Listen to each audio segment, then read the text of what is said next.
Goeiemôre my boetie en sissa, wees gegroet in die wonderlike naam van Jesus op hierdie geseënde donderdagoggend. Ek hoop julle het baie lekker geslaap en julle is uitgerus vir hierdie dag. En wat 'n voorreg is dit vir my om vir julle te kan bid vanoggend. Nou ja, kom ons bid lekker saam. Vader, aan U alle eer, lof en heerlikheid dat ek tot U kan bid vanoggend. Vader, baie dankie vir die voorreg wat ons gehad het om 'n nag van rus te kon beleef het.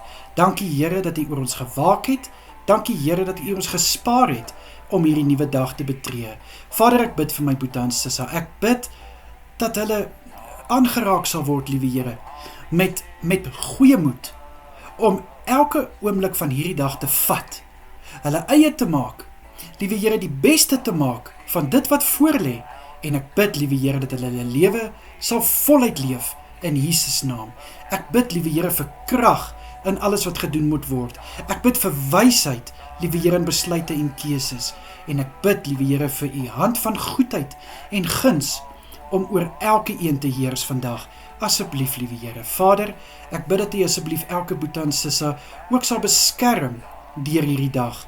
Liewe Here, en hulle veilig hou waar hulle ook al gaan en wat hulle ook al moet doen. En Vader, dan kom lê ek elke een voor U neer. Vader, wat op die oomblik 'n houvas in hulle lewe ervaar. Here, wat dit ook al mag wees. 'n Verhouding.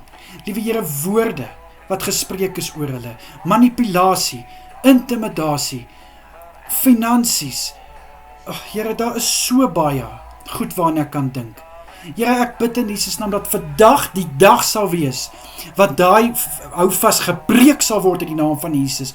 Ek bid, liewe Here, raak asseblief elke situasie aan wat 'n houvas is oor my boetie en sissa, dat hierdie kettinge sal breek, dat hierdie verdrukking sal vergaan in die naam van Jesus Christus. Ek bid, liewe Here, dat daar vrede oor my boetie en sissa sal heers. Vader, ek bid vir wie of wat hierdie houvas veroorsaak, laat dit verander, asseblief Here. Ek bid vir 'n verandering, 'n radikale verandering om plaas te vind. En as dit nie kan verander nie, Here, dan bid ek dat dit uit my boetie en sissa se lewe verwyder sal word, Here. Dat hulle voluit kan leef, die lewe wat vir hulle voorlê in oorvloed kan geniet. Asseblief, Here.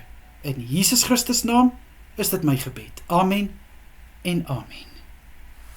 Mag julle elke een 'n wonderlike dag verder hê en kyk mooi na julleself. Totsiens julle, wees geseënd.